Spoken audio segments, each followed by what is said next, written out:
నమస్తే అండి అందరికి. నేటి నవల హిడింబి. నరేష్ కుమార్ సూఫీ గారు రాసినటువంటి ఈ అద్భుతమైన నవలను చదవడం జరిగింది. ఇది అడవి వీరుల గాథ. యుద్ధము, శాంతి, ప్రేమతో కూడినటువంటి నవల ఇది. నిజంగా ఇది చాలా సంతృప్తిదాయకరమైనటువంటి నవల. చదువుతున్నంతసేపు వాస్తవ చరిత్ర తెలుసుకున్నట్టు అనిపించింది. హిడింబి అనగానే భీముని భార్య అని మనకు తెలుసు. ఆ కొద్దిపాటి చరిత్ర మనందరికీ తెలుసు. కానీ హిడింబిని ఇప్పటి వరకు చాలా మంది రాక్షస దేవతగా, రాక్షస స్త్రీగానే పోలుస్తారు.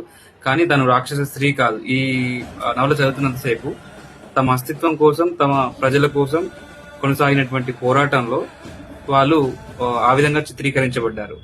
మనకు ఉన్న చరిత్రనే కొంచెం అంటే దాన్ని కూడా ఎన్నో రకాలుగా ఎవరికి వారు వారికి నచ్చిన విధంగా అన్వయించుకొని లిఖించారు. దాన్నే మనం వాస్తవమైన చరిత్రగా ఇన్ని రోజులుగా చదువుతూ వస్తున్నాం, తెలుసుకుంటూ వస్తున్నాం. కానీ ఇలాంటి పుస్తకాలు వచ్చినప్పుడు కాస్తో కూస్తో అసలైన చరిత్ర మనకు అందడానికి అవకాశం ఉంటది. కాబట్టి ఇలాంటి పుస్తకాలను ఆదరించాలి. ఇలాంటి పుస్తకాలని ఝాన్సీ పబ్లికేషన్ వారు తీసుకొస్తున్నందుకు వారికి కూడా ప్రత్యేక ధన్యవాదాలు.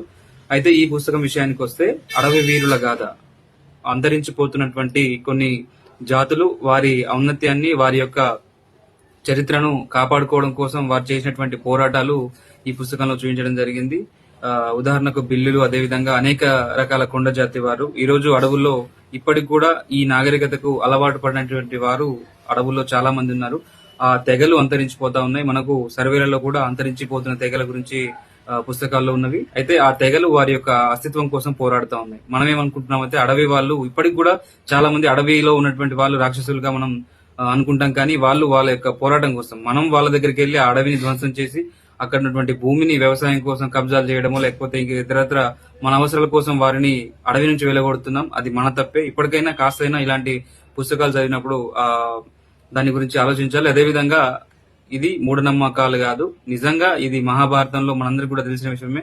కురుక్షేత్ర యుద్ధం ఏ విధంగా జరిగింది, అది కూడా ఒక కుటుంబ చరిత్రని ఇందులో ఉన్నట్టుగా యుధిష్ఠిరుడి దగ్గర నుంచి పాండవుల గురించి చివరిలో శ్రీకృష్ణుడు వచ్చి ఈ హిడింబితో మాట్లాడడము, ఏ విధంగా వారి వివాహం జరిగింది, ఘటోత్కచుడు యొక్క ఆగమనం గురించి ఈ చివరి పేజ్ లో ఇచ్చారు. దాని గురించి కూడా ఎదురు చూసే వాళ్ళలో మొదటి వాడిని నేను. ఘటోత్కచుడి రాక కోసం ఎదురు చూడండి అని చెప్పేసి చివరి పేజ్ లో ఇచ్చారు. తప్పకుండా ఆ పుస్తకం వచ్చేంత వరకు ఎదురు చూడాల్సిందే.